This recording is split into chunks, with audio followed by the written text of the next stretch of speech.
I wasn't sure what to do, but I held hold of her shirt. I was just terrified that the shirt would rip. We are learning new details about how a young man risked his life to save a teenage girl and a man who were drowning at La Jolla Cove. It was breaking news last night at 11 o'clock. 10 News reporter Emily Valdez spoke with the rescuer. She's live at La Jolla Cove. And Emily, you've learned the teen ended up in the water by accident. Yeah, he told me that the teenage girl still had her cell phone inside her pocket in her jeans. Now, the couple somehow was over here on this cliff or in the rocks down there. What we do know is they ended up in the water right there. I hope I did the right thing. I hope I did my best. I know it's kind of dangerous to do that. The two people drowning in the water off La Jolla Cove didn't stand a chance without Jacob Petty and his friend.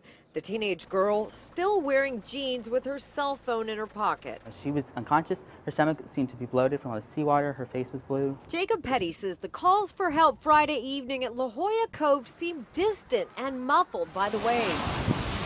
Petty and a friend were on the cliff above, taking in the view before a dinner reservation. Well, I think the water was very rough, so you heard like one yell for help and then be silent for a while and then you hear another yell for help. Then his friend looked in the water and saw the 20-year-old man and 16-year-old girl struggling to swim in the waves. Petty climbed down to help the dark-haired girl while his friend called 911. By the time we got down to the rocks, the person yelling, the male, he was nowhere to be seen. We think he was dragged under the water. Petty took off his shirt and shoes and swam about 10 feet out to help the girl. You know, I didn't have any training. I wasn't sure what to do, but I held hold of her shirt.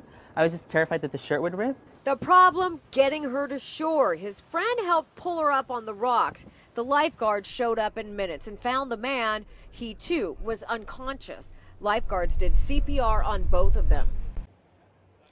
And you can see people swimming and snorkeling out here. Lifeguards tell me this is usually a very safe, one of the safest places in San Diego because the water's so calm, but we had a particularly nasty surf yesterday. I also checked with the lifeguards and the hospital the people were taken to. We don't have their names, and so we don't know their condition at this time. Hopefully they'll get back to me.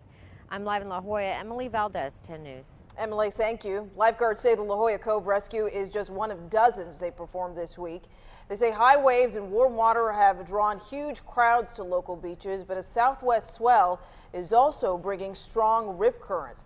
That's led to more than 240 rescues. Lifeguards say they expect the number of rescues to climb through the weekend. The conditions are expected to calm down by Sunday.